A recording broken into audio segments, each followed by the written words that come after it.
আপনাদের সঙ্গে আছি এস আজাদ, ঢাকার গণমাধ্যম কর্মী। দেখুন, শাপলা প্রতীক নিয়ে এনসিপি একটা মহা টানাপোড়েনের মধ্যে পড়ে গেছে। আমাদের নির্বাচন কমিশন কোনোভাবেই শাপলা প্রতীক দিতে যাচ্ছে না। এখন সর্বশেষ নির্বাচন কমিশন প্রতীকের তালিকা সংশোধন করেছে, সেখানে যুক্ত করা হয়েছে শাপলা কলি, অর্থাৎ অফুটন্ত শাপলা। এই শাপলা কলি যুক্ত করার পর আবার নতুন করে বিতর্ক উঠেছে এনসিপির মধ্যে যে তারা কোনোভাবেই শাপলা ছাড়া অন্য প্রতীক নিবে না।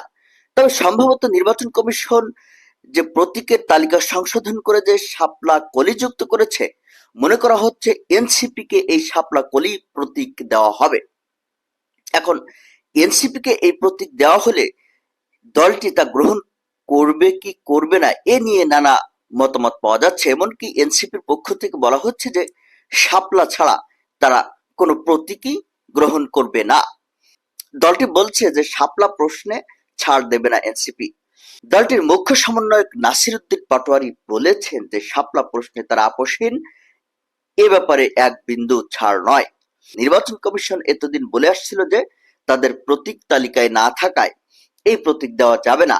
এই অবস্থায় নতুন তালিকা প্রকাশ করেছে নির্বাচন কমিশন।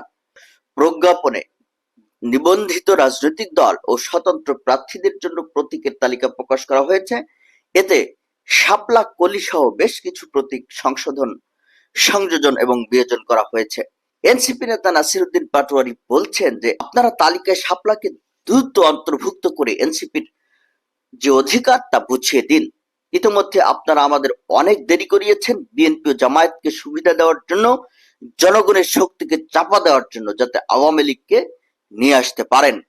আমরা আপনাদের বলবো এইসব খেলা বন্ধ করুন। যদি এসব খেলা বন্ধ না করতে পারেন তাহলে হয়তো আমরা ইলেকশন কমিশন নিয়ে কমিশনের সামনে গিয়ে গণতান্ত্রিক পদ্ধতিতে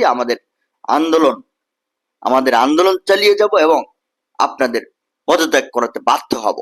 এনসিপি দলের মার্কা শাপলা করতে চেয়েছিল উল্লেখ করে এনসিপির নেতা সামান্তা শারমিন বলছেন যে শাপলা কলি গেজেটভুক্ত করা হয়েছে, এটি করে ইসি এনসিপির উপর একটি মনস্তাত্ত্বিক চাপ তৈরি করতে চাচ্ছে বলে তিনি মনে করেন।